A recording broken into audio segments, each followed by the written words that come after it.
and welcome back to Active Quest. This is episode 31, and I'm your host, Joseph Yaden. Joining me today is Chris Penwell. How's it going, Chris? Good. How are you, man? Well, I was good until I discovered that I had some sort of stain on my shirt. I don't know what this is. It makes me even like, was I abducted by aliens? Like, I don't remember eating anything. Yeah. I mean, that's the only logical solution, or that's the only logical thing I could think of. And that other voice you heard, of course, is Josh Nichols. How's it going, Josh? Hey, pretty good. I do not have a stain, but I'm jealous because I like honey mustard, and that's what you said it might be. Or alien splooge, I don't know. Dude, what if alien splooge is honey mustard, and that's what we've been eating this whole time? If that's true, then alien splooge is delicious. Like, that's where it comes from? That's what, yeah, they're just milking some aliens in space. Oh, wow. Milking some aliens in space. That's a new sentence I've never heard before. Speaking of milking aliens in space. Okay, gotta do that. Oh, me too. I got lemon. What do you got? Key lime. But I went to the store yesterday and I bought lemon, like you just mentioned, and then some other weird fruit that I've never heard of. I don't Is it apricot? Chris is always talking about apricots. It's not apricot. I think it starts with the P. Passion fruit. No. Peach? Not pomegranate. No. I don't know. One of those weird, like, exotic Did Canadians invent apricots? Because I've only heard Chris talk about them. I've never seen them at the store in America. Really? So, that's weird. Yeah. So, and you know what? I went to tried to get a LaCroix for today, and I had trouble finding one. Like, I couldn't find anything at the store, at the natural grocer's store or whatever. So, yeah. So it's weird. Maybe it's only... Is this like a local place? Like, that's... Like organic, organic, like yeah, that? An organic store. Yeah, they used to That's sell like a bunch of them, and then there's none there. So I was like, what? What happened? Maybe if you went to like a regular chain, you guys have Walmart, I'm sure, right? Oh, we have Safeway has like a whole box of them, but you know the Croix's not worth it, man. Like I got my Diet Coke, I'm happy.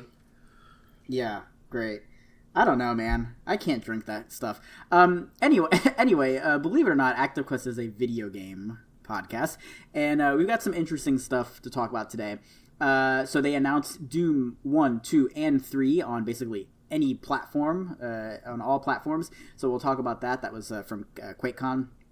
There's a pretty good PlayStation Summer Sale going on, and I just wanted to pick out some highlights from that, because like almost every like main like AAA game that you could think of is on there. Like it's pretty good. It's a really good sale. So last week we covered the Joy-Con drift issue, and Nintendo finally issued a statement on that and what they're doing to remedy it. Speaking of remedy, that was a good segue. I didn't even. That was a very good segue. My God. There was an IGN Unfiltered with Ryan McCaffrey. He does great work over there. Yeah, Ryan's great. Yeah, so he interviewed Sam Lake from Remedy, and they were just sort of shooting the shit, talking about a lot of Alan Wake stuff, and that Alan Wake 2 has been kind of ish in development for a really long time, and it just never has seen the light of day, I guess. So we'll talk about that. There was another, like, what is this? I have it listed. Nintendo reveals cute Japan-only Disney Switch. So yeah, it's like Japan only, and I know there's a lot of Disney fans, at least on my Twitter feed, so I feel like some people are really into this. So it's based on the Zoom Zoom thing. The Zoom Zoom. Oh, yeah, exactly. I think the system looks really cool, so we'll talk about that. Pokemon Masters release date, pre-registration open now, so we'll cover that. And then finally, Fallout 76 dialogue system for Wastelanders will be more like Fallout 3 than Fallout 4. So that's a lot of people really liked Fallout 3, and I don't know. I think this is more of like a thing for Fallout fans, because I'm not like wild into Fallout. I do like it, but we'll cover that too. And then we've got some listener questions. Now, one thing to note about this episode is that we're going to dive deep into some Fire Emblem 3 Houses, because I've been playing that, and a lot of people have been playing that, although I don't think either of you two have been playing it, right? Unfortunately. No. Okay, well, it's a really big game, and it's I am practicing Fire Emblem abstinence because of my backlog. Yeah, no, I feel you, man. It's a really big game. It's like Persona, almost, you know? Oh, jeez. But anyway, we've got several listener questions pertaining to Fire Emblem 3 Houses. So I'll do my best to answer those. When I looked at the questions, you can tell that the people who asked them are like really into Fire Emblem, and I am too, but not as much as they are. So like, hopefully my answers for that for those questions are satisfactory. And then of course we'll close the show with what we've been playing. Josh, you've been playing some Red Dead 2, which I really, really love a lot. It's one of those games that, like, I don't know, like, I'm just in awe at, like, the fact that it exists more so than even just playing it, you know? Yeah. Like, just from, like, a design point of view. Impressive. Yeah, exactly. And then, Chris, you've been playing Cuphead, actually, which is another game that I really just am blown away that exists. So, that'll be fun to talk about. Cool, so you guys having a good week? Everything going okay with you? Yeah, things have been going pretty good. I'm angry with Dr. Mario World because it's getting very difficult. I saw your tweet. I saw your tweet where you were pissed. You were, like, stuck on a level or something. I was stuck on that for like 3 days. Did you get past it finally, or? I don't want to talk about how, but it involved $2. But yes. Oh shit! Okay. I finally went. You know what? I'm sick of my skill being the reason I'm not getting past this. Yeah. I've put a lot of hours into this game. I'm happy to throw Nintendo some money / get off of this level. Interesting. All right. Well, on that note, let's get into some news if you guys are ready, of course. Yes. Yep.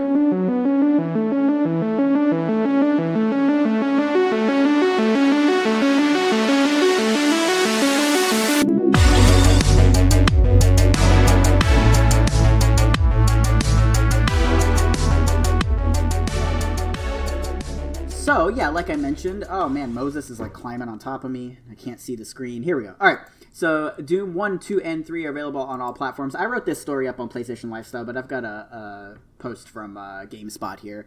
So during the QuakeCon event, which was over this past weekend, there was a lot of Doom-related stuff that was announced, and yeah, man, Doom 1, 2, and 3 are available on all platforms. Initially, it looked like it was just for Nintendo Switch, but yeah, it's out on everything. So Doom 1 is $5, Doom 2 is also $5, and then Doom 3 is $10. So you can get all three of them for $20, which is such a good deal. I mean, it really is. Now, I'm not like crazy about these older Doom games. Just time, I don't know, has been kind. But I watched some gameplay, and I'm like, okay, this actually still kind of looks like it might hold up. Yeah, dude, they hold up really well. And I was going to ask you, Josh, because it seemed like you were really excited about this. Tell me your thoughts on this trilogy coming to all platforms, or that's out on all platforms. So I have to humble brag for a second. Doom 1 and Doom 2 were already on Xbox One through backwards compatibility, but I also want to briefly touch on some quick controversy. They were removed from the store when these came out. Bethesda claimed it was a mistake and they're fixing it. But yeah, at first people were like, why can't I re-download this game I've already purchased? And why am I only prompted with buying this new port? So that was pretty bad. We've never had a game removed from backwards compatibility. Once it's there, it's there. Are you saying, like, even if you had it downloaded and installed on your system, they like remove that? Or no, that was still there. It's just if you were like, I'm going to go re-download this game that I already own, it didn't show up at first. Oh, okay. Yeah, now, but Bethesda said it was a mistake. I'm only giving the benefit of the doubt because they are fixing it. So maybe, who knows? But yeah, that made Xbox Reddit like really angry at first. Like, what the hell, you know? Right. You know what's funny is when you said that there was controversy, I thought you were going to start talking about the Bethesda Net account. No, that's hilarious too, though. I mean, talk about that. Tell us about that. When you first downloaded Doom 1, Doom 2, and Doom 3, I know on Switch and Xbox, I assume on PlayStation as well, it prompts you to log into your Bethesda account, which might not seem like a big deal because you need to do it one time, and then, like, you're good. You know, like, you don't have to be online to play the games. You just have to log in that one time. But forcing people to sign up for an account at all when you're already paying for the game is pretty, ludicrous in my opinion. Bethesda did say they were removing that, and they fixed that, and I believe that patch is already rolled out. But I did see a lot of tinfoil hat people on Reddit saying, well, yeah, of course they fixed it because now everyone's already signed up for an account. So they're happy to fix it now because they can get the good guy points for fixing their mistake. And then they got a whole bunch of people to sign up for Bethesda, emails and stuff. Some people were saying that it's only that you have to be online, like you can only play online. But that turns out it was just the first time when you checked in. I see. And then you were good. Yeah. I also want to take a moment just to say, if you haven't played Doom 3, please play Doom 3. Like, it is not as doomy as the other Dooms, but it's a really great game. So, and that's the one that looks more like the modern games. Like it's like the visuals, you know. Because Doom 1 and 2 came out like what, 93, I think is what. Yeah, like 93 and like 95. I don't remember. No, but I think they both came out in 93 if I'm not mistaken. Maybe I'm wrong. I don't know. Anyway, I don't remember, but Doom 3, it's much different than the other Doom games. It doesn't have the fast-paced game design like the old ones and the new ones did, or the newest one from 2016 has. Right. The newest game is how you do a proper new Doom game, but like I said, Doom 3 is a fun game. It's definitely worth playing. It's absolutely worth $10. I bought that immediately. So. Right. And Chris, what about you? Are you a Doom fan, at least maybe for these older ones, or are you more of a fan of the new style? What do you like? I'm very unfamiliar with the Doom series. I played a bit of the remake of Doom, like London Drugs, just on the PC, just trying it out on a really nice kind of like high spec one. It's great. And I want to get back into it to play Doom on my PC or something at some point. But yeah, like I love that these classics are coming back to modern consoles. Like for me, like over the last few years, I've learned to appreciate the classics and play more of them, and I've really enjoyed myself playing all these stuff. Like I just finished Hot Shots Tennis, for example. You know, like weird stuff like that. God. So yeah, like it's great that this stuff is available for people and for fans. I think, yeah, and especially from like a game preservation point of view, because like it's not like you can, like unless you have access to those old physical versions of those games. I mean, maybe not in this specific situation, but there are a lot of like cases where unless you have the system for that game, have the game, like you can't play it, and sometimes it just doesn't work out, especially for some of those old PC games where like they aren't compatible with modern machines anymore. Like it gets weird. So I'm glad these are available, especially on ports are always a good thing because it just means more people can play them. Yeah. And these are priced perfectly. I just want to point out Doom 3 came out in 2004 and it's $10. Like that's very Capcom, are you listening? Yeah. Like come on.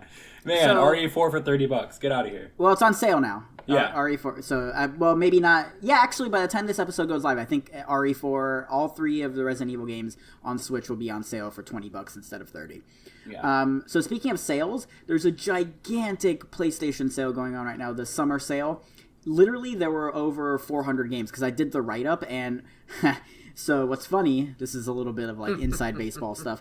What's funny is if you copy and paste straight from the PlayStation blog, the formatting is like fucked. So first of all, everything on there is in all caps, which is just, it doesn't look good. But also, they have like different columns. They'll be like, this is the sale column and this is the regular price. But if you just paste that over, it's just two prices next to each other, and it looks bad. Yeah. So I had to like individually basically go in and like kind of do everything, and it was like, anyway, it was like over 400 games, but there's some really good shit. So I'm just like going through the list now. I mean, my God, there's so much stuff. A bunch of Assassin's Creed games like Odyssey. You can get Assassin's Creed Odyssey for $23.99. Oh, keep in mind, these are PlayStation Plus prices.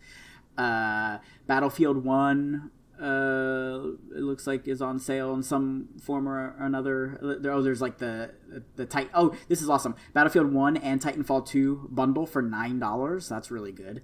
Bloodborne's on sale for $15. Blood and Truth, which just came out, $32. So save you a little bit on that.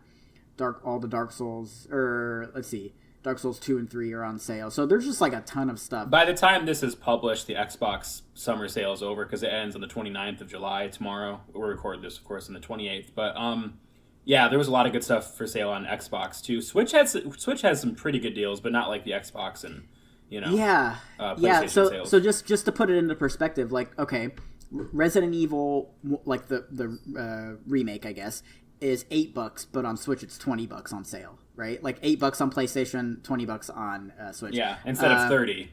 Right. Switch. Or like Resident Evil, same deal. Resident Evil 4, $8 versus $20 on sale on Switch. So yeah, I mean that's gonna happen. You're gonna pay more for. There's still some good sales on Switch though. Like I don't know if they're still on sale, but I know the SteamWorld games were on sale. Yeah. And I own those on PC, and like I had the first one on 3DS. I've got some on Xbox, but anyway, I really wanted to grab those on Switch, so I grabbed all those for like nothing, like really cheap.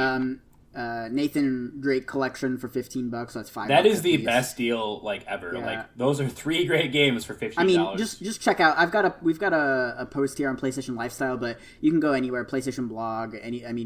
Check out the store just on the system itself. There's like a ton of shit on there. So There's a lot. I just wanted to let our listeners know about that. Okay. Cool. So this was one of the bigger stories. Nintendo addresses the Switch Joy-Con drift, and it will offer free fixes and refunds, which is sort of the big deal here. So I've got a story pulled from GameSpot here. This is Eddie McCutch. Let's see. Let me get the thing. Okay. Quote, recently reports emerged that the Nintendo Switch's Joy-Con controllers are liable to a, quote, drift or register analog stick movement without any input from the user. That is a problem, and now Nintendo is addressing it. Vice obtained an internal Nintendo customer support memo that states that support members are now being told to offer users free repairs for the broken controllers, no questions asked, and even if the controllers no longer fall under Nintendo's warranty. Additionally, those who pay for repairs are being offered refunds. That's amazing. Quote, customers will no longer be requested to provide proof of purchase for Joy-Con repairs, reads a line from the memo. And then it continues. Additionally, it is not necessary to confirm warranty status. If a customer requests a refund for a previously paid Joy-Con repair, and then ellipsis, confirm the prior repair and then issue a refund, end quote. And then here's the statement from Nintendo. In an official statement, Nintendo said that it takes, quote, great pride in creating quality products, and we are continuously making improvements to them, end quote. The statement. Okay, yeah, that's pretty much it. I just wanted to let everybody know about that because that's kind of a big deal. It's something that I wouldn't expect Nintendo to do. Yeah, one of the things the memo said just to trust the customers and like help them, which is fantastic. I'm going to get mine repaired. I'm very excited. I was about to trade my launch Joy-Cons in towards just the new set, so it's nice just to get them repaired. Yeah, you've been talking about that. Let me toss it over to Chris. What's your take on this? Do you agree with me that you think maybe that this is like out of the norm for Nintendo to do, or do you think that it makes sense that they did this? What's your thoughts? It does make sense, and the reason why that is out of the norm is because Nintendo's quality control is really up there, you know? So this is kind of like a weird circumstance for Nintendo, and it's great to see that they're backing their quality control and trying to keep that image in the industry. Mm-hmm. Yeah, I'm with you. That's a good point. Like, typically when Nintendo releases any sort of hardware, anything like that, or games, anything really, they're always in good shape. So yeah, it is unusual to see that. Now, I think that's actually probably why the response took too long. I feel like they didn't. It's not that they didn't want to fix the issue. I think it's probably that they didn't want to acknowledge the issue. You know. Mm-hmm. Because that sounds like really bad to be like, hey, a whole bunch of our controllers are breaking. You know, but. Yeah. This is the way to handle it. It's good that they're taking care of it. Yeah. Now, one thing that's, I guess, sort of interesting to me, at least, is that I feel like I heard people talking about this, like, right when the system launched. And, like, I don't know, that like, has it just taken 2 years or more for them to start speaking up about it? Do you remember that when the system first launched, there were, like, issues? I don't know if they were drift issues. Maybe there was something else. There might have been drift issues too, but I remember there were connectivity issues with the Joy-Cons too, where they weren't registering and there was interference. Yep. Oh, that's what it was. Okay, so I guess this is different. But who's to say that after 2 years of using your console that it's like it maybe stops working as well? Like, I don't know that that's Nintendo's fault, right? Maybe it is, maybe it isn't, but. I don't know, like, I feel like there may be some people, like, taking advantage of this who, like, were, like, hard on their system and, like, are just like, oh, Nintendo's offering fixes, cool, I'll just send it in. So, I don't know. I don't know what the stats are on that, but people always find It's nice they're just trusting people, though, because I've used mine normally, and I've only had it for, since launch, so, 2.5 years, but, like, I didn't really notice it until I started playing Final Fantasy VII on my Switch. And then I was like, every single menu, it would go, through everything.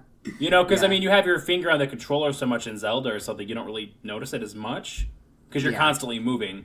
But every single menu in Final Fantasy, I was like, stop. Like, why is this happening? And then it was around that time where everybody online was like, hey, I'm having drift issues too. And I was like, okay, so it's not just me. So I felt a little bit better. But, yeah. So I'm excited about getting it replaced for sure.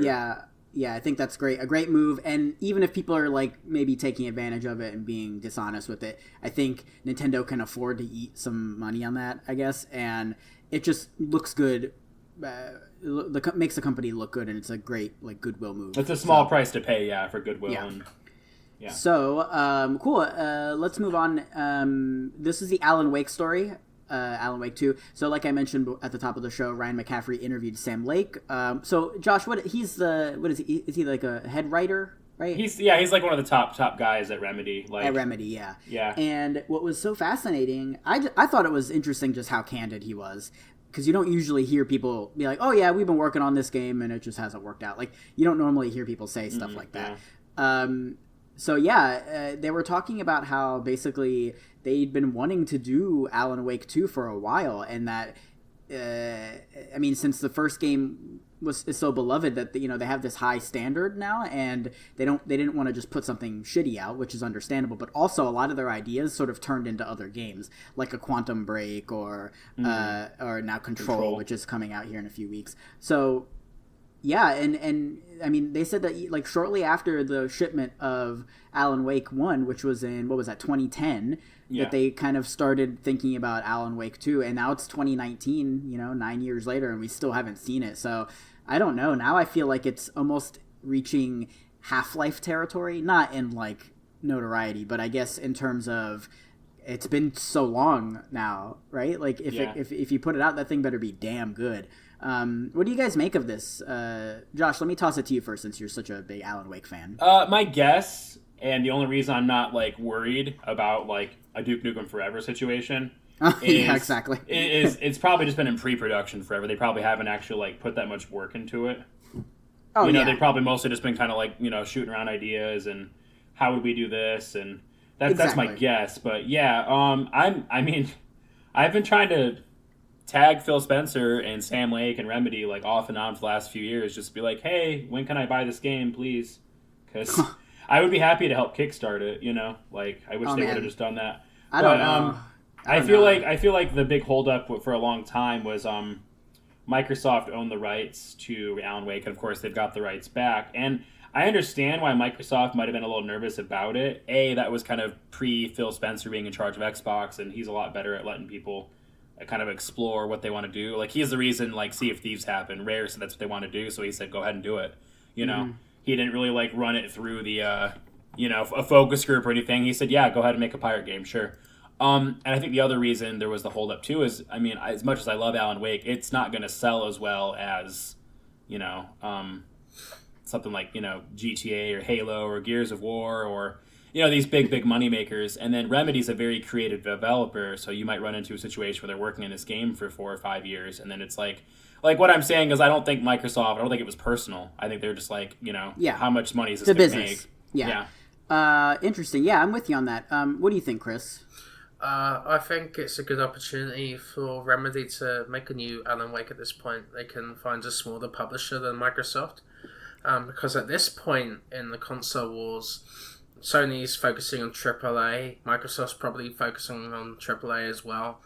So I'm thinking like Alan Wake 2 would probably be under like 505 Games or THQ Nordic or something like that. Oh God, please no THQ Nordic, please, God no. Sorry, but just that's what I think it's going to be like, and I think it's going to have a smaller audience, but it's still going to be successful. EA Originals could even publish it, but we'll see. That's a good point you bring up. Like, in terms of like who publishes it, like what kind of budget are they looking at? I feel like this game could do well if it's marketed well, especially if like you put it out. And that's the big problem too. Is the first one wasn't marketed very well. It was talked about. There were trailers, but like I only knew about it because I was interested in it.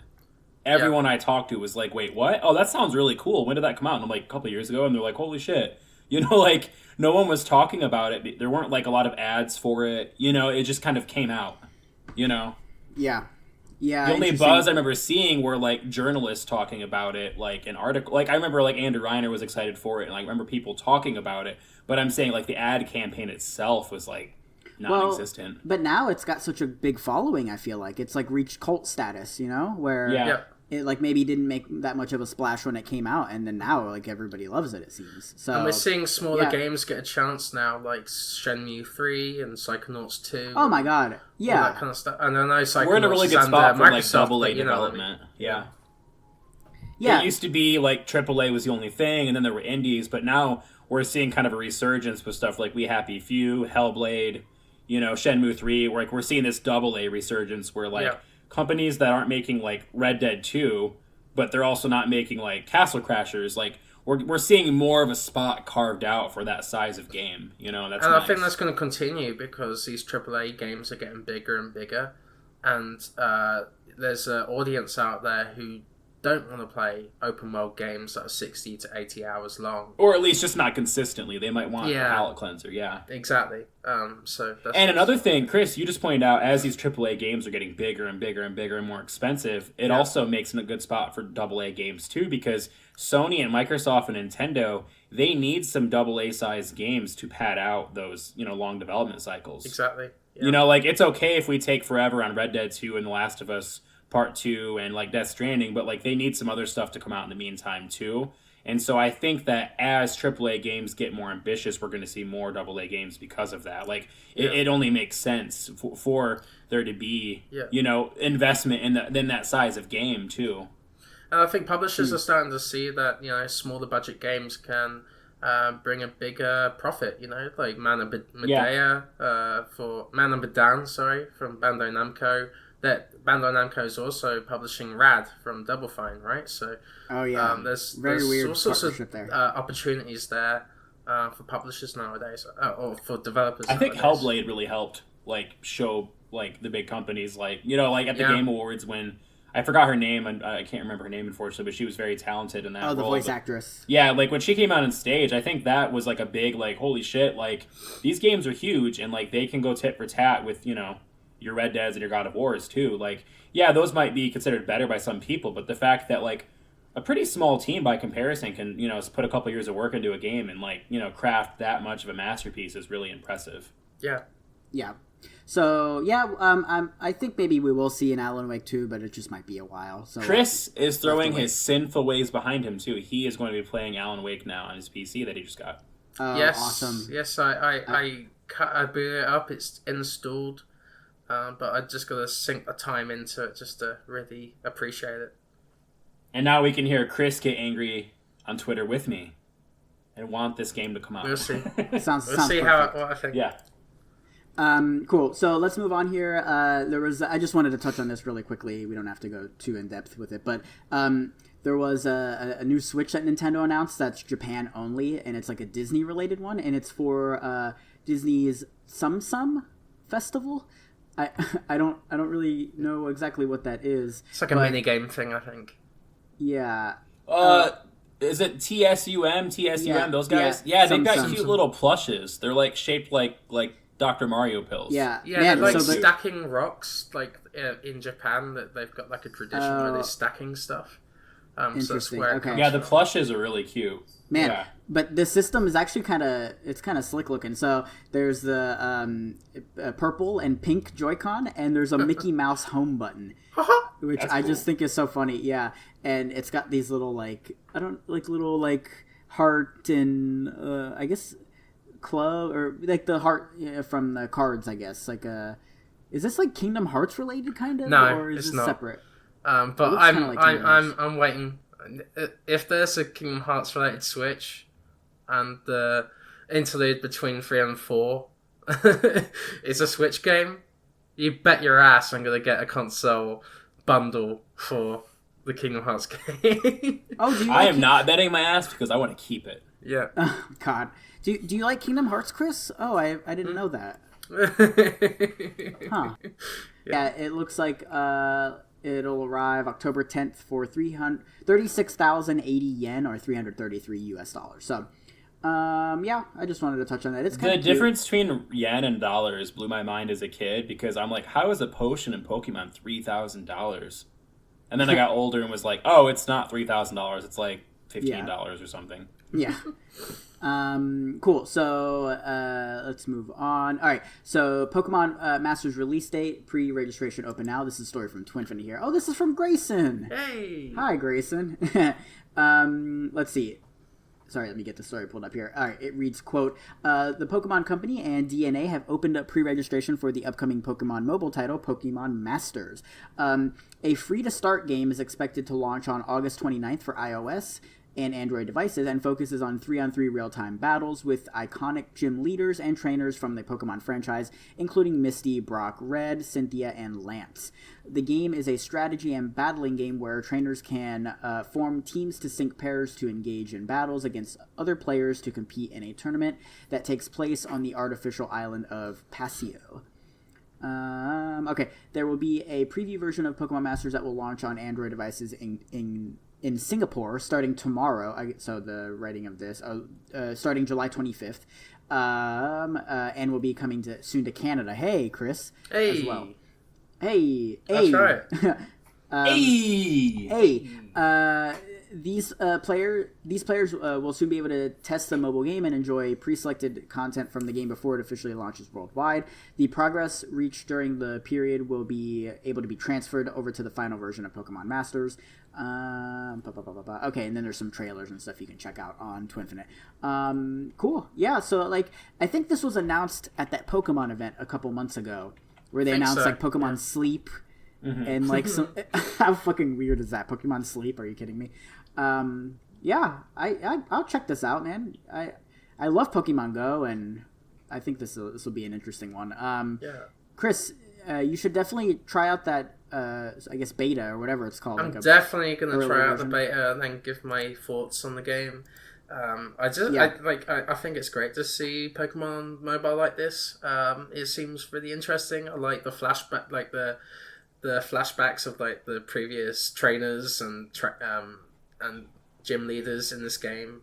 It's just cool for Pokemon fans, I think, and it's great to get that hit of nostalgia while you're playing a decent game. It looks like. Yeah, it does. And what's interesting though is that it's listed, or Grayson referred to it as a free to start game. Yeah. So I guess that's how Super Mario Run was. Yeah, I guess it's you like guys Mario. Do the first world. Right. Interesting. I wonder if people are going to be up in arms because I remember Mario, what was it, $10, and people lost their minds, and everybody else who plays console and handheld games were like, no, actually $10 for a Mario game is really reasonable. Yeah, I was super happy with that game. It's even if you just do the main campaign and don't do the little extras like the Toad Rally and all that, it's still a couple hours of gameplay and it's very replayable too. So I was very happy with that price. I hope we see a Super Mario Run 2. And it being free to start, and it sounding like it's going to be like Mario Run, makes me more excited for the game, Right, exactly. So, yeah, we'll see what happens with that. Chris, please report back with your thoughts since it's free and it's coming to Canada. Yep. All right, last story, and then we'll get into some questions here and what we've been playing. This is for the Fallout fans. Fallout 76 Wastelanders dialogue system will be more like Fallout 3 than Fallout 4. This is from PC Gamer, and it's from Christopher Livingston. It reads, quote, in addition to discussions about the new map coming to Fallout 76 Nuclear Winter and the fact that private servers will be added to Fallout 76, quote, sooner than you think, end quote, we learned more about Fallout 76 Wastelanders at QuakeCon. Wastelanders in the fall update will add human NPCs and factions to Fallout 76 and bring branching dialogue to the game for the first time, which, let me just pull out from the article real fast, that's one of the big things people were upset about, that there were no NPCs. Yeah. So it's cool that they're doing that. The article continues, player attributes will help determine what sorts of dialogue options are available, and a player's level of perception, charisma, and other stats will result in different dialogue choices while talking to NPCs. Wastelanders will add a reputation system to Fallout 76, and your standing with the factions will also come into play in determining what dialogue choices are available. Okay, let's move on a little bit down here. Okay, quote, also, remember, this isn't the Fallout 4 dialogue system, said project lead Jeff Gardner during the Fallout 76 panel discussion. Quote, this is more like Fallout 3 where you have a list of stuff, end quote.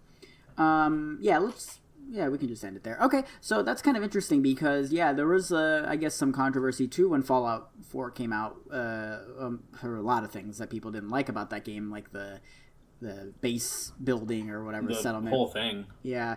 Some people were really angry with it when it's a good game.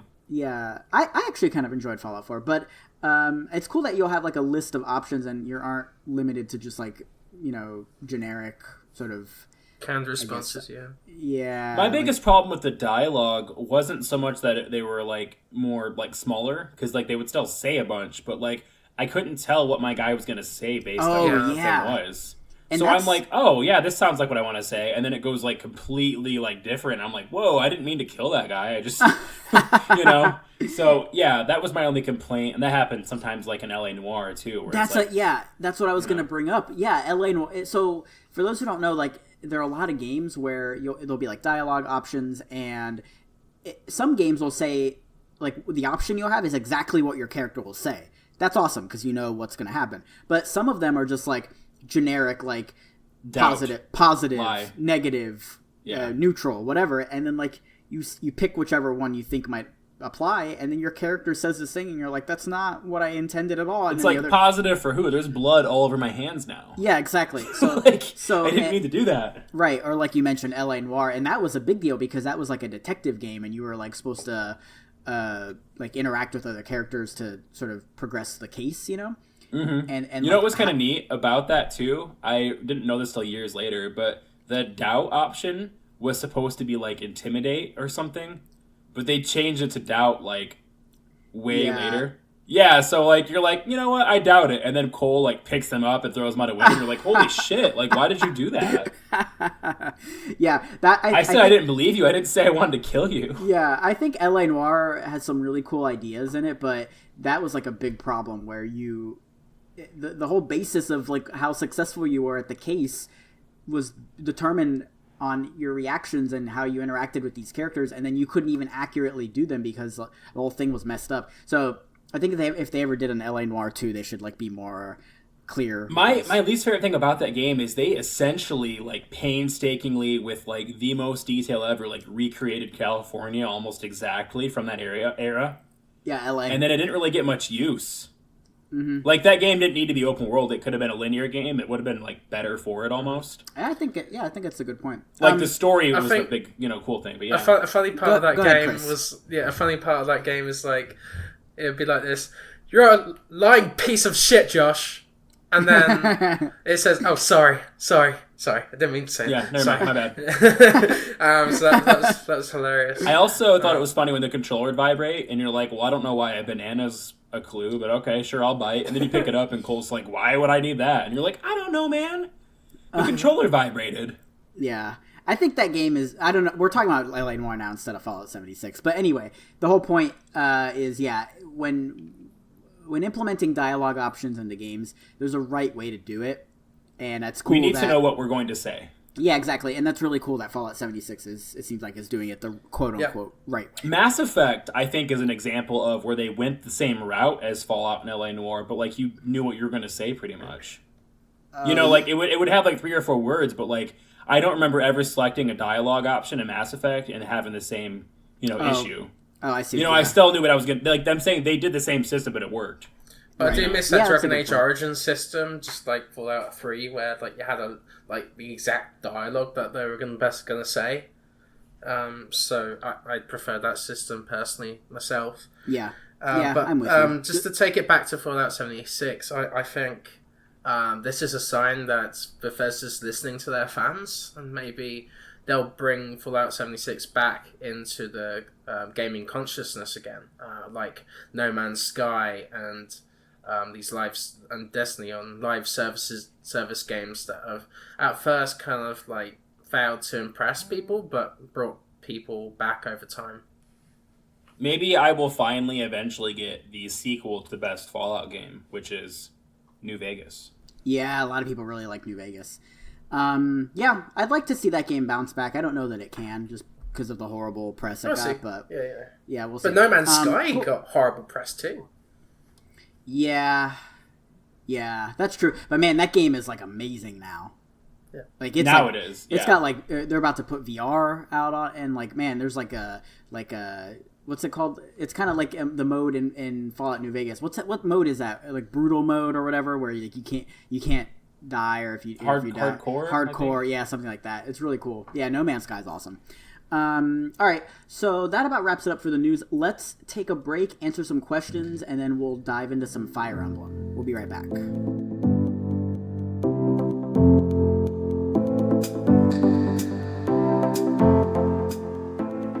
All right, everybody, and we are back. This is a segment of the show where we answer your listener questions. First one, Grayson coming back in. He's been a trooper with these questions. Thank you, Grayson. He's features editor over at Twinfinite. Go check out his stuff. He does some awesome work there. He asks, quote, related to the Joy-Con drift issue, have there been any other gaming consoles in your past that ended up breaking/messing up, such as Red Ring and stuff? Also, I don't need to say quote at the beginning of this. I don't know why I said that. Anyway, I had one in mind. For me, well, I guess this isn't really a console, but the first thing that popped into my mind is Guitar Hero guitars. Yeah. Like, oh man, I must have bought, I'm not exaggerating, probably 20 Guitar Hero guitars. My Beatles Rock Band drums lasted like 2 months. Yeah. And I wasn't even playing on them like in a weird way. I was playing them like normal. Yeah. In terms of a console, yeah, man, 360 with the red ring. That's a great. I vividly remember, like, I don't know if you guys remember, like, the towel trick was supposed to. Yeah, help. you could make it red ring to just get it replaced. Yeah. And I remember what happened. It like melted though.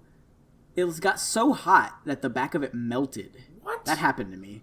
Yeah, like, so I don't know. Picture the 360, the back of it. There's like the little circles, like I guess where the vent comes out. The circles were like melted together. Oh, like, shit. Melted, like there was Well, that makes sense because the red ring issue was basically like an issue with overheating. Yeah. So like imagine where the circles would be. It was all just melted together. It's like a solid. There's no negative space. Yeah, that was bad. What about we're you guys? shouting out the red ring issue, though, I do want to say that Microsoft handled that faster and smoother than the Joy-Con drift issue. Oh fuck! It was like immediate. They were like, "Oh my god, yeah, we'll fix it." Sorry. Yeah. What consoles? What about you guys? I had one. It's kind of a weird story, though. It wasn't really Microsoft's fault. I got an original Xbox, but my first original Xbox was from a police auction.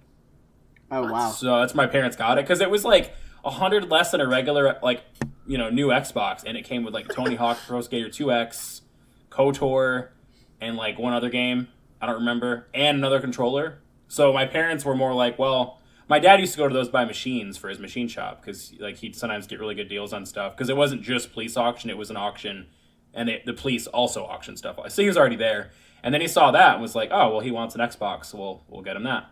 And it lasted a couple months, and then it just stopped like staying on. It kept turning off. Oh, crap. So I don't know. Maybe there was cocaine in it. I don't know. Jesus I just know it stopped Christ. working. But I got a new one. My mom got me a new one, and this is like right when Battlefront came out. So I got a new Xbox with Battlefront as an apology.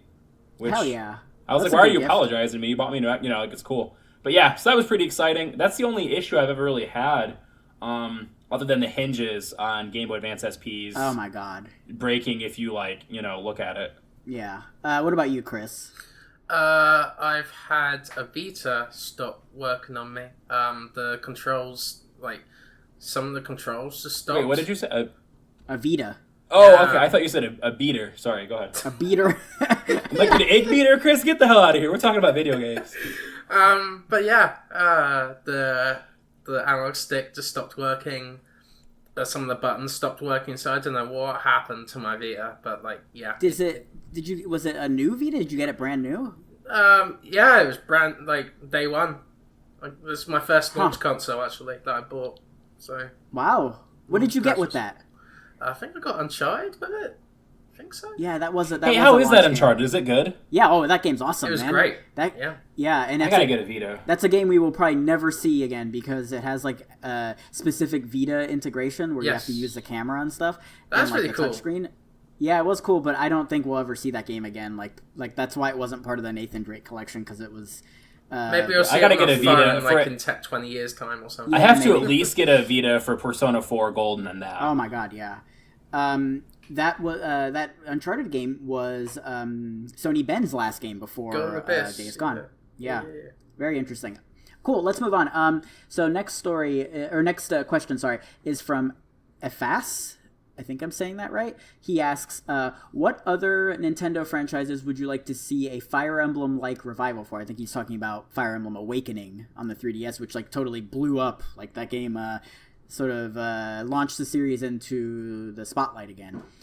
He says, meaning a final a final Hail Mary with an entry that is so outlandish that it could fix the franchise or ruin it forever. I remember Nintendo telling like Intelligent Systems like that was the last Fire Emblem, and then of course it was amazing because they put like everything into the game, and then that ended up saving the series. I'm assuming that's kind of what he's touching on. It won't save the series. I don't really have like a real answer, and that's just because my answer would have been Luigi's Mansion, Metroid, or Animal Crossing, and then like Nintendo cares about those franchises again, so. Those would be my answers if we weren't getting Luigi's Mansion 3 and, a new Metroid. But, like, I guess Star Fox. I really like Star Fox. I played Star Fox 64 on the 3DS, and that's the only time I've actually played that game. I didn't have an N64 as a kid. And I really liked Star Fox 64 3D, or as I like to call it, Star Fox 634Ds. Jesus. Or 643Ds. Anyway, Zero was cool. It just, it didn't... It didn't help the series. I liked Zero a lot, and I don't know. Maybe I was a Wii. No, it was a fun game. Really it was good. I think people just weren't expecting it to. I don't know. I almost wonder how that would be if they like took out, made the gyro more optional. Yeah, and that's then just put it in Switch. Yeah, because that game would probably be like kick ass with like a pro controller on the Switch. I don't know, exactly. But yeah, Zero was fun. But I guess that's my real answer. Then is I want Star Fox to come back fully because it's a series with a lot of potential that we just don't see. Right. What about you, Chris? What do you think? I would like to see a new Kid Icarus game with an open world concept. Oh yeah. Oh my god. An that'd be open awesome, flight kind of like game where it's an action RPG. It's kind of like Breath of the Wild, I guess. Like as you go along the game, like your flight gets a little better. Like Pit, I think the main character, he has issues flying. And like it'd be great if like it's a gradual kind of like increase in flight, so you can visit certain areas at certain points of the game. That'd be really cool. The 3DS one was really ambitious and good. You just had to be right-handed, and you had to have a stand. Yeah, that's stand. Basically to play it. Yeah. Interesting. Yeah. So I'm gonna pick another Nintendo franchise, Advance Wars.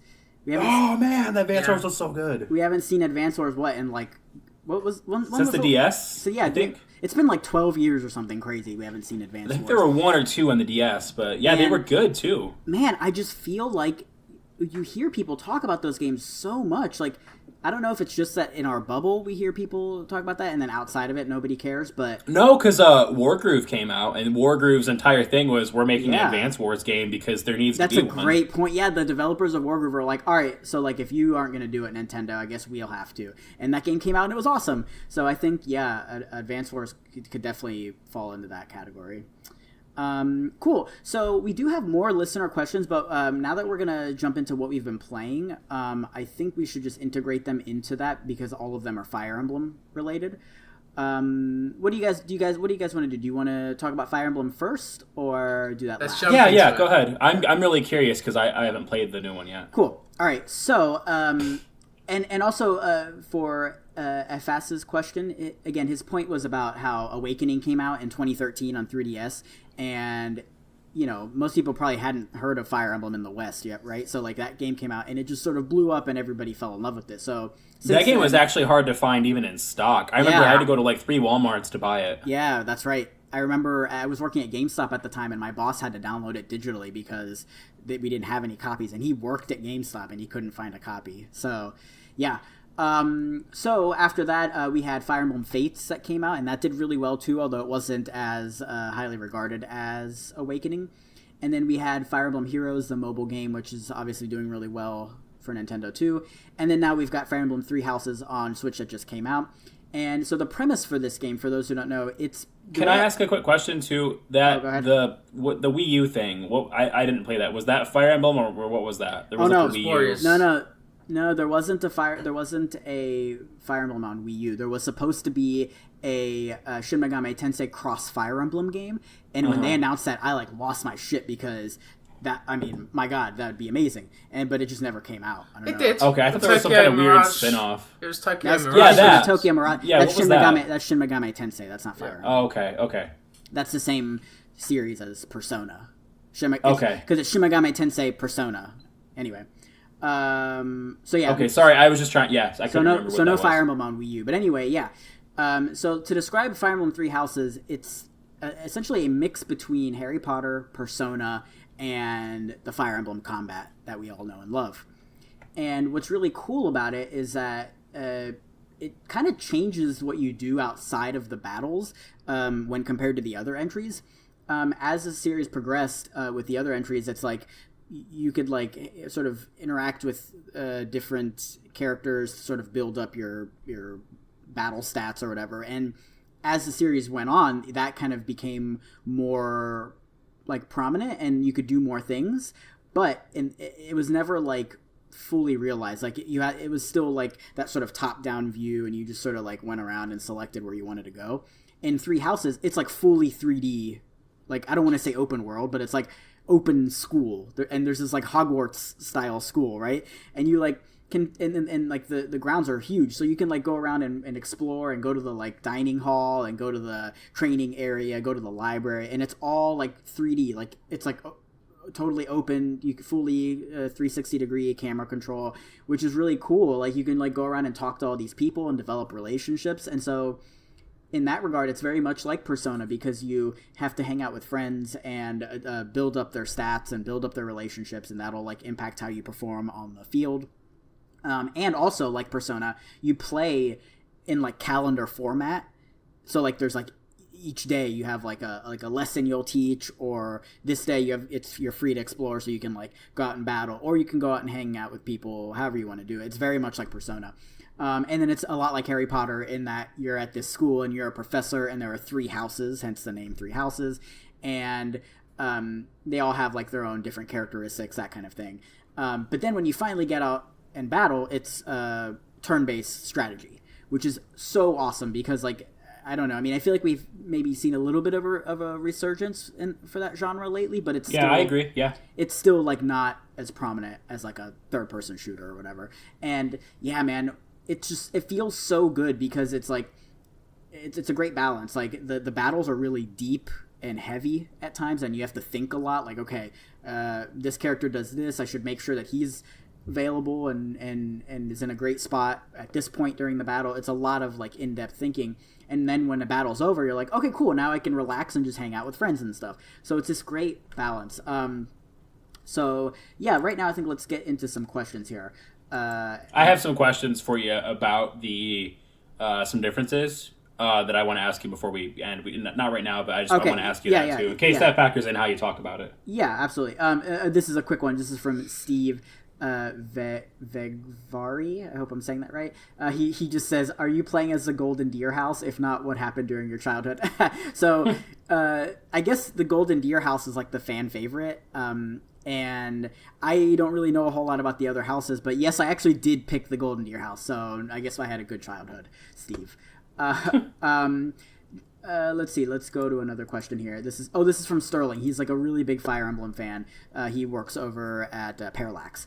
Let's see. He says, "How do you think the partnership of Koei Tecmo helped make Three Houses better? What do you think of the map design so far? And who is your favorite non-Lord character?" Okay. So let's break this one down. So this is made by Intelligent Systems in partnership with Koei Tecmo. So a lot of the previous Fire Emblem games have been on handhelds. So there's been a Game Boy Advance, a DS, 3DS, and there was one on Wii, Radiant Dawn, I think is what that one is called. There was a GameCube one too. Yeah. Maybe that one's Radiant Dawn. I just know it's really expensive, so I never played it because you can't download it, and it's like really hard to get it at a good price. Yeah, and so, but the point is that like we haven't seen a home console version of Fire Emblem in like forever, since the Wii. Since at least the Wii, yeah. Yeah, and so I looked it up a little, did some research, and it looks like Koei Tecmo helped a lot with like making it HD and making it look good for a home console as opposed to the handheld. Because if you look at like the 3DS games, they don't look great. the cutscenes look good, but in terms of the actual game, They got the really jagged lines on everything. yeah. So like this game looks beautiful on console, right? And so I think with Koei Tecmo, I really do think they did a good job of making it look awesome. Also, during the 3D sections where you're like walking around, you can see a little bit of some of their other games. Like they helped, or I think they did develop Fire Emblem Warriors, the Musou game. And they did like Ninja Gaiden and stuff, and you can just right on. you can just kind of see like a little bit of that in the 3D sections. Like obviously there's no combat, but yeah. And then he says, "What do you think of the map design so far?" So far, I haven't seen any map designs that have blown me away, but I'm only like 8 hours in, so like I haven't really seen a whole lot of map designs in general. But I know like there are some cool things in the other games where like you can it's like dynamic kind of where like the map will change based on what you do, and I imagine this game will have that too. I just haven't seen that yet. And then in terms of who your favorite non-lord character, by non-lord I think you mean like just like students in the school, right? So the head boy, if you're to make the comparison to Harry Potter, the head boy of the Golden Deer, Claude, he is really cool. Yeah, I think he's probably my favorite. There are some characters. Are you a Harry Potter fan, Joseph? Love Harry Potter. Dude, fuck yeah, I love Harry Potter. I didn't know that you were into Harry Potter. Yeah. God, I'm trying to think of some other characters. Ferdinand, I think I really like. So here's another point I wanted to bring up too. A lot of people play Fire Emblem for the story because the relationships with the characters are really fleshed out, and you kind of learn to like love certain characters and hate other characters based on their personality. But I kind of get attached to characters because of their gameplay mechanics. So in Fire Emblem Awakening, there's this character named Frederick, which I'm sure a lot of you Fire Emblem fans know. This Frederick character is a tank. He's like kind of like your fallback character. When shit's going down, you bring Frederick in, and he kind of like wipes the floor. He's like he can take a beating. He does really good damage, and I got really attached to Frederick while playing Fire Emblem Awakening. And so in this game, there are characters who I'm not really too familiar with their personalities, but in game, they're so like helpful, and like there are certain characters who like heal, and so like the healing characters I always gravitate towards because they're kind of like Frederick in that you fall back on them when shit's going down. They heal your party up. Oh, that's interesting. So I like what you're saying. You're saying that like you're going through war, of course, these characters. That's where you bond the most. I like that a lot. That's interesting. Yeah, but I just don't know that most people are playing these games like this. I feel like most people play and they hang out with their friends and they like, develop relationships outside of combat, and then when they I'm sure that your thing though is still, a thing in the community, and I like that's really like I never thought about that. I like that a lot. That's really cool. Yeah, I don't want to get heat from the Fire Emblem community going, "Oh, you're not playing those games right." I don't know. I'm like a gameplay guy, right? So like that's where I really gravitate towards. And so, yeah, there are certain characters in game that I just really, really get attached to. And so I'm playing on classic mode too, which means if a character dies, they're dead for the rest of the game. And so there's a lot of controversy about that too, because the Fire Emblem purists are like only play on classic mode, or you can play on like casual mode, I think is what it's called, where if a character dies, they're dead for the rest of that battle, but then they respawn for that. Isn't there a mechanic in the game where you can save them in classic mode though? Kind of, yeah. It's called Gambit, and essentially how it works is you can earn the ability to turn back time based on how... If I could turn... Yeah, you can earn the ability to turn back time to a certain point and possibly save characters.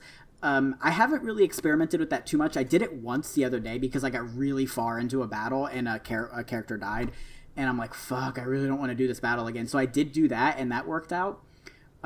Just for all our listeners too, the official Active Quest stance on how to play or not to play a game is as long as you're enjoying it, you are playing that game correctly. Absolutely, yeah. Yep. And then I've got one more question here from Tony, and then I'll throw it to you guys for questions too. So this is Tony Cocking. He, I think, is at Twinfinite. Let me double check that.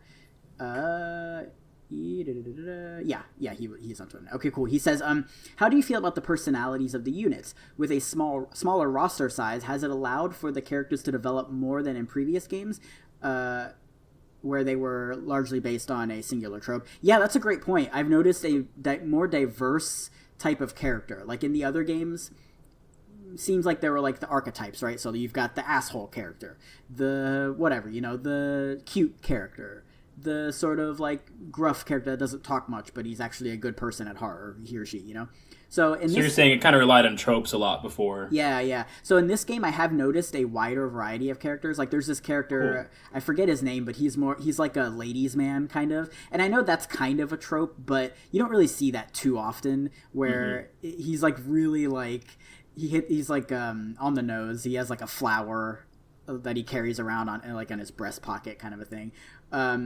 Yeah, he's a really interesting character. But again, in terms of personalities, I don't really gravitate towards the characters like that. I'm more of like I gravitate towards them in game. But like I said, Claude from the Golden Deer is really, really cool. He's like a really nice character, but he's sort of like he's like confident, but also he's like I don't know, like the sort of sidekick character almost. He's really kind of an interesting character. I'm curious to see how he turns out.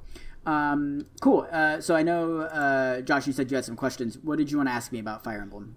Yeah, so my first Fire Emblem was Awakening, Okay. which I was obsessed with. Like, that game was incredible. Like, I love that game so much. I would die if they put that in the Switch. My question, and I want to start this by saying I'm definitely not saying this new game is bad or whatever. I'm just saying why I enjoy Fire Emblem and trying to figure out if people that have the same... if they're drawn to the Fire Emblem for the same reasons as I am, will we enjoy it? So I wasn't into the what was it called? Please correct me because there's a word for it. Like the breeding mechanics. Like, oh, I'm trying to hook these people up with these people to create this character. I'm not into that. I'm not into like training in a classroom and all that stuff. I'm into like Fire Emblem. Like, I want to play 3D chess and kill people in battle and have some cool camaraderie in between. Am I still going to enjoy this, or is this too different from what I am into? So what's really cool about this game in particular is that I think all players who enjoy just the combat, players who enjoy just the social elements, players who enjoy both can find something they enjoy here. Like, if you're somebody who doesn't care about any of the outside battle sections, which to some that they might be upset with you for. I definitely care a lot less. Yeah. But you can like skip through everything and like not pay attention to the story at all. So that's kind of cool. I from what I've seen, you can like battle all the time, like kind of like Persona, where you have it's like free for you to do what you want on a certain day. You can still, instead of like going and hanging out with people, you can just go back into a battle. And what's cool is kind of like Persona, it'll have a percentage of what the community did, and that will sort of like guide you. Like if you're not sure what to do, if like 97% of the community went and like relaxed that day, you can be like, okay, yeah, I'll do that. If you're like you don't know what to do. So that's really cool. I like that a lot. So yeah, just to stress, I'm not saying that stuff's not cool. I'm just saying like what I like about Fire Emblem is this is cool anime chess. Like that's what I like the most about it is the SRPG gameplay. Yeah. And I think as you get further into the game, it opens up more like for the gameplay. Like at the very beginning, it's kind of story heavy because it's like introducing the story for this like 80-hour game. So yeah, but you could totally just skip through it and just play the battles. I will say that I think maybe it would be a good idea to at least try to get into the story at first, because when battling, you may like relate to characters better, and like some stuff may not make as much sense if you just skip through everything. Right. Yeah, I'm just wondering how much you're forced to like sit in a classroom and do the Harry Potter no, you can stuff. skip through all. You can manually teach your class, or you can automatic. Okay. I've just been doing automatic because I don't care about that part either. You can skip through everything. Yeah, so you'll be fine. Yeah, I mean that stuff's neat. I'm just hoping the meat of the game is still, SRPG time. Exactly. Yeah. Okay, cool. So that makes me feel really good about when I decide to, play that. Right. Chris, did you have any thoughts on this? Are you a Fire Emblem fan? What do you think? I've gone into Fire Emblem a little bit. I played a bit of Awakening. I played a bit of Fates. And I even played a bit of Heroes, but my main problem with the series is that I'm really invested in the characters, but when their arc is kind of finished, with their conversations and stuff, I kind of got disinterested. I'm just wondering, is the main story of the game actually interesting? You know, like that. Is it? That, does it keep you invested? Yeah. So what's interesting is I've only put like 8 hours or so into it, and so like up to this point, I haven't really gotten too invested into the story, like the main overarching story, but rather the little stories between the characters. So, like, I mean, anything really. I don't want to spoil any of the story stuff, but yeah, like your little interactions between characters, those are the ones that I get invested to. And then like what you can do is you can like have two characters hang out or whatever, have like a little interaction, and sometimes it'll kind of leave on like a cliffhanger almost. And then I'll be thinking like, oh man, I can't wait for those two characters. That's the stuff to hang I really out again. liked. Yeah.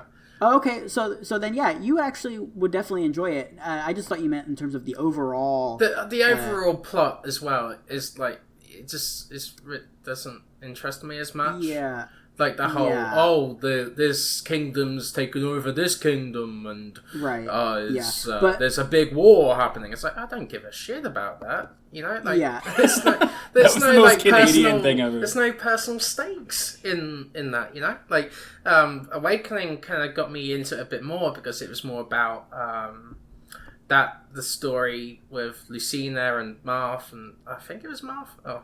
Taking on the role. I just want to, Chris. I just want to say I agree with you. Play. I like the smaller stories too. You know. Yeah. So I will say that I think, God, probably about I don't know how much time, like maybe 20, 30 hours or something into the game, something happens, and that like really like sets the story off. Now I know that's probably horrible to say. Yeah, about 30 hours, something cool happens. I don't want to spoil what that is, but there's like an interesting thing that happens, and I think it involves time travel, like that kind of stuff. So, I do think there's a great story here for people who enjoy that. I'm just more of a gameplay guy. Right. So yeah, I definitely that's my game right now, man. Like I am gonna be playing the shit out of Fire Emblem. I am so excited. It seems like the marketing for that game has not been as much as it was for previous ones. I don't know, but. Up until like this past week, people hadn't been talking about it, and then like on Friday when it was coming out, or Thursday the night before, everybody on Twitter was like, Fire Emblem, Fire Emblem. I think everybody forgot about it. So yeah, there weren't a lot of ads for it either. Right. I think they're trying to rely on the big fandom to really spread the message out. I think that's probably the whole idea. I'd be curious to see. Like the general audience probably wouldn't be interested in Fire Emblem, but the whole reason why Awakening was so popular is because of that word of mouth. And I think Nintendo's trying to rely on that again. Right. And man, the reviews for Fire Emblem have been like 9s, 9.5 across the board. Like, I don't think I've seen anything below an 8. Below. I think the lowest I've seen is like an 8.5. Yeah, exactly. So great reviews. It's very good. But yeah, that's a good point. That's a good point, Chris. It's a game that I don't think a casual player would be into. Even a quote unquote hardcore player may not be into it because it's just so you have to get so invested into it, and the characters and the combat's very deep. It's just a very deep game. So while we're on me, I'm just gonna quickly touch on these other ones. I know we spent a lot of time on Fire Emblem, but it's a big deal, and it's a game that I really enjoy. I played a little bit of Metro Exodus. That's a game that is, I can tell it's very good, but it's just sort of wrong place, wrong time, or right game, wrong time kind of a thing. I'll come back to that one later. It has some cool things, but I am just not really in the mood to play a game like that. It's like a first-person shooter, sort of survival.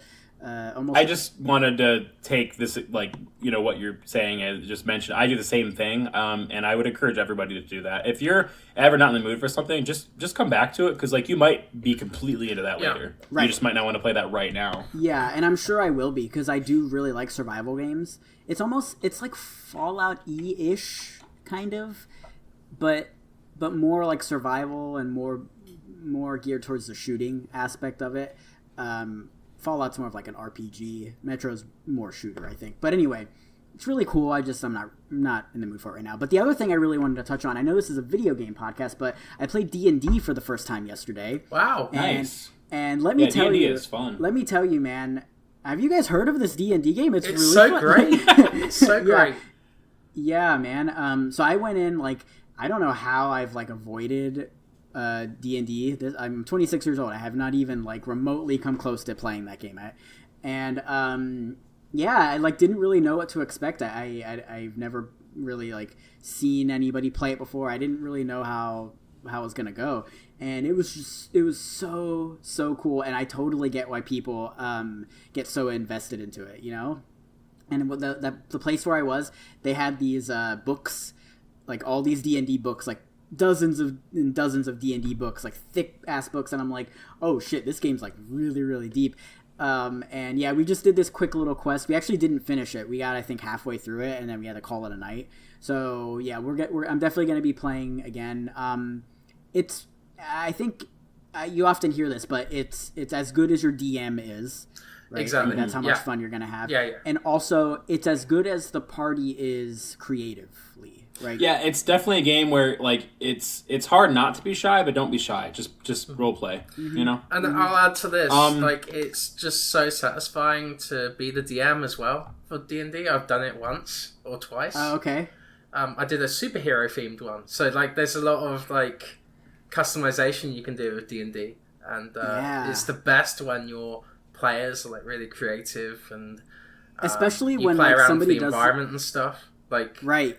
Yeah, if someone says a suggestion and like the DM is like, yeah, cool, that's the best, because like that whole idea of like improvising is just so unique for D&D, and it's just fantastic to do it. Yeah, and it's one of those games where like people can just say these like off the wall things, and you're like, okay, I guess that's where the story's going now. Cool. All right, wasn't planning for that, but cool. And like you said, yeah, good DM will just roll with it. So yeah, played that last night. I know it's not a video game, but I think it's worth talking about. D&D's awesome. Game Informer, they did their top 50 RPGs a couple years ago, and they had D&D as like a special kind of lateral to the first place, but like just as a shout out, because they were just pointing out without D&D we wouldn't have so many of the games we have. Yeah, exactly. It's like the original RPG, you know what I mean?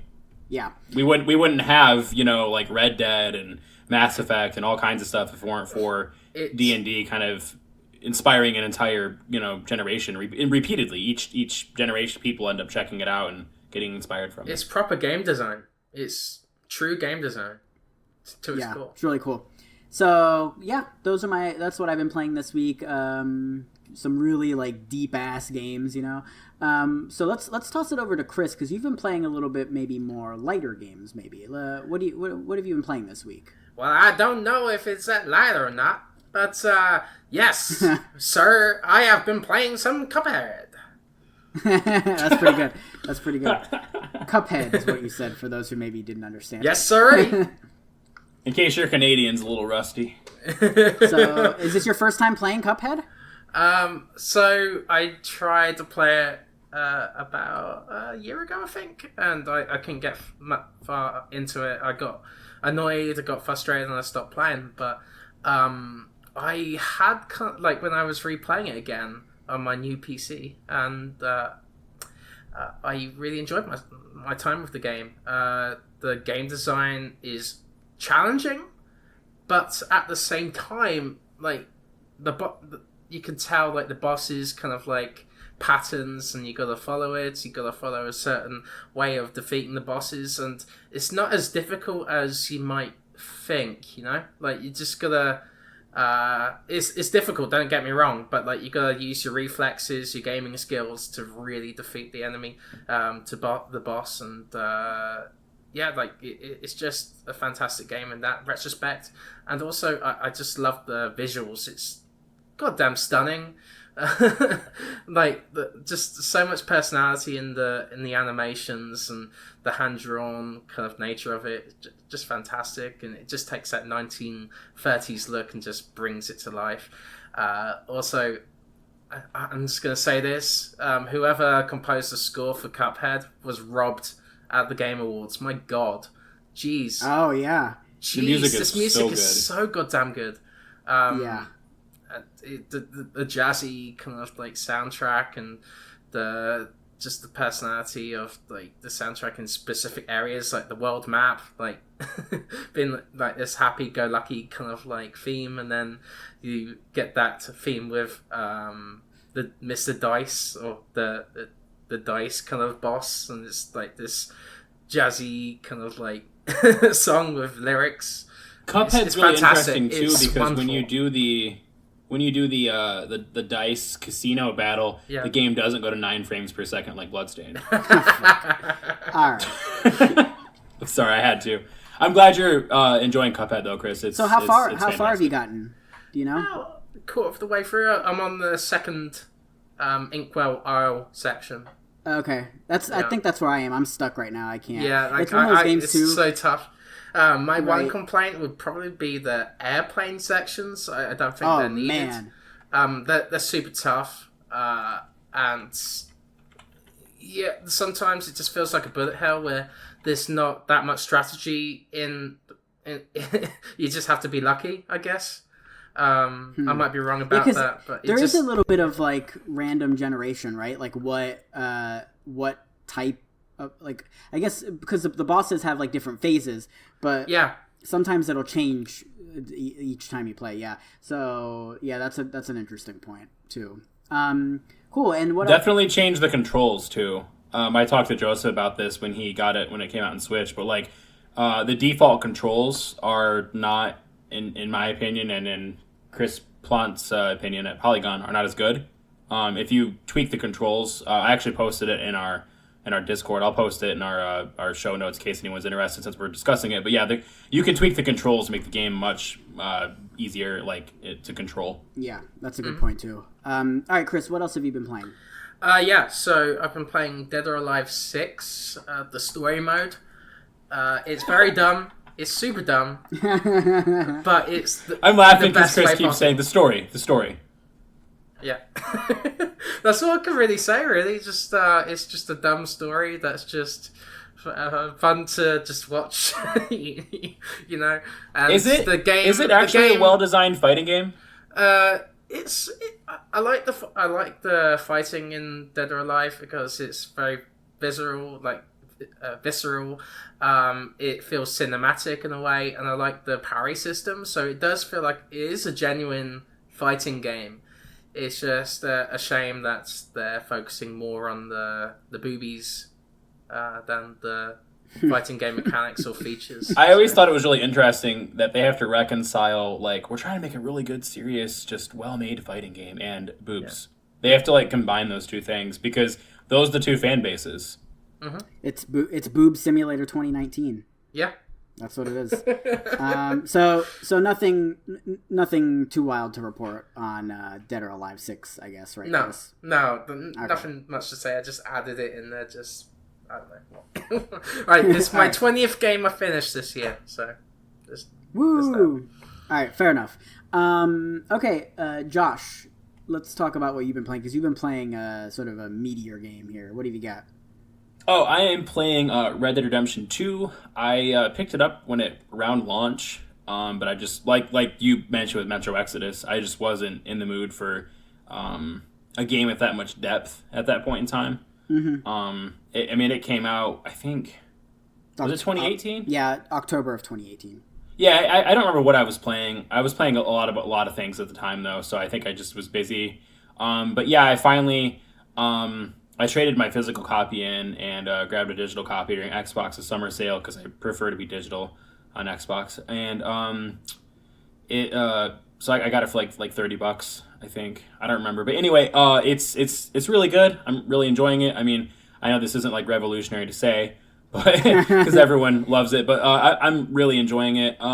As far as progress goes, I just finished the first legendary animal battle with the bear. Yeah, and then on the way back, I'm actually on my way back right now.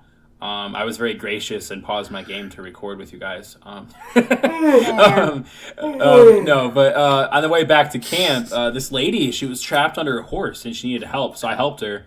And then I offered her a ride, not realizing I'd have to get rid of all my bear loot. Oh no! To give her a ride back home, and so I told her that she had to find another ride because yeah, just went through. I've got like a 1,000-pound grizzly bear in the back of my horse. I'm not about to just abandon that to give her a ride. So she can call an Uber or something. She'll be fine. Yeah, but I at least got her from underneath that horse, so she's not dying now. That was nice of you. Yeah, but I'm really enjoying it. It's really good. absolutely stunning in 4K. That was the entire reason I got it an Xbox too, is because I wanted to play it in RS. It's so pretty. It's also a game where it is better if you don't try to rush. Right. You know, like, it's going to take longer to not fast travel. Like, I don't know how to explain, like, communicate, like, what I'm trying to say, like, articulate it. A lot of things that can be tedious or annoying in RPGs that you would want to not do. Like, for example, fast travel might be preferable to, you know, just, like, doing the, like, getting somewhere more slowly in some other games. But, like, here it's just, it's so much, it's so immersive that, like, I enjoy that it takes me 10 minutes to get to the place I'm going, because I might stop and, like, kill a deer on the way there. I might, you know, help a lady from under a horse and then tell her she has to walk home. And, like, you have, like, little micro adventures, and it truly does remind me of Breath of the Wild in that regard, where, like, the journey itself is just as good or better than the destination. Right. And I think that's a really hard thing to get right in a big-ass RPG, you know? So I don't know, I'm probably like 8 hours in, 6 hours in, something like that. I don't remember, but you know, something like that. So I'm not super far into it, but I'm really enjoying it, and I'm considering, like, you know, quitting my job and just doing that now. You could just be a Red Dead streamer. Yeah. What, Chris, So. You're not a fan of Red Dead? No. Oh, Chris is wrong. Yeah, Chris is wrong. Yeah. I am wrong. It's just not no, my kind I think, of game. Yeah, that's totally fair. But I think even if you dislike Red Dead, which I totally get why somebody would, because it's kind of hard to get into, even if you dislike it, I think you can't overlook just how well designed it is. Like, there are just little details that are incredible. I like the little details, but I feel like it feels way too long to play. It's just too overblown, and it just lasts way too long than it should. And there's too many immaculate details to the point of it affecting the game itself. Yeah. Okay, I think that's a good little note. Arthur Morgan, his voice, dude, is so fucking cool. Morgan. Yeah, he's got that good cowboy voice. Yeah. All right, so let's end it there. This has been episode 31. So before we get into plugs, let's just do a couple housekeeping notes here. You can support us on Patreon. We've got our $1 tier. You can toss us $1 if you like what we're doing. You can find us on iTunes, Stitcher, TuneIn, Spotify, Google Play, YouTube. Leave us reviews on iTunes. That helps with the algorithm. I know you always hear people say that, but it does help. We've got a few 5-star reviews already, so thank you. You don't have to write anything. You can just just check the little 5-star. You can find our shirt on Teespring. Chris, you just ordered your shirt, didn't you? Yeah, it should be coming soon. Yeah, I'll probably post a picture on the Twitter page or something. Please do. That would be awesome. Yeah.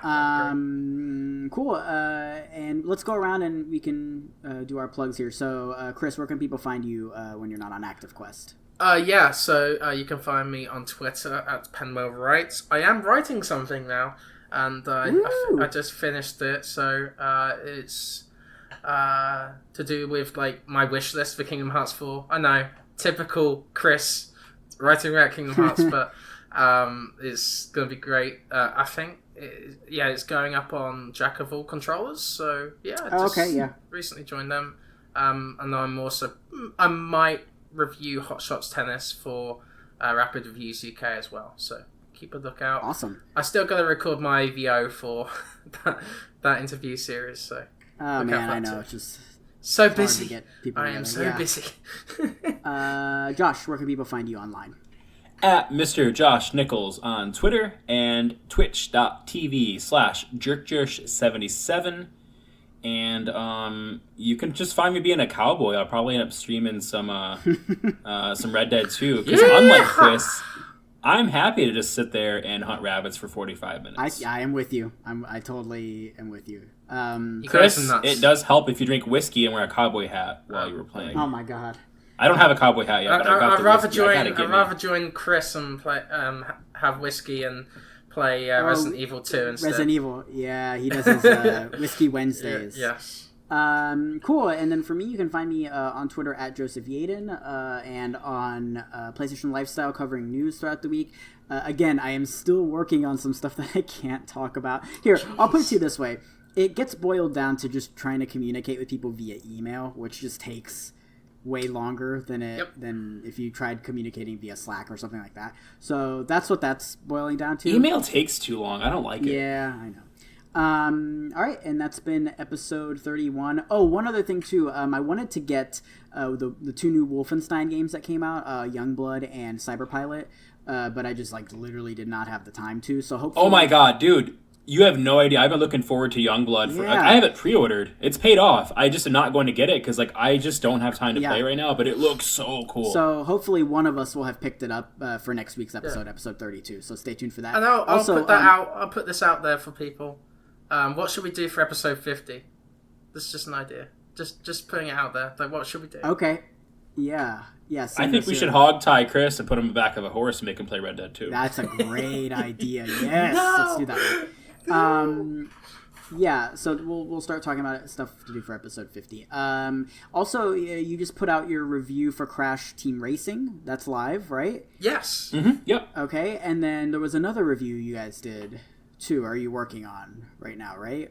Maybe Bloodstained we're working on? Yes. Yeah, you guys are doing Bloodstained. Okay. And then I think we could talk about it. We can't talk about the game, but we also are going to be trying to remember what the name was because they changed the name. Well, it was Ion Maiden. Now it's Ion. Oh, yeah. Ion Fury. Yeah. It's from 3D Realms, or the publisher. I'm excited for that. I guess we're reviewing it, but the embargo ends in mid-August, so look forward to that. We just can't talk about it until August 14th at 10 a.m. or something. Okay, so we'll stay tuned for that. We should have plenty of time to cover that. Oh yeah. Cool. I'm excited for that. All right, so it's been episode 31. Thank you everybody for listening. You guys are awesome, and we'll see you next week. Bye. Bye.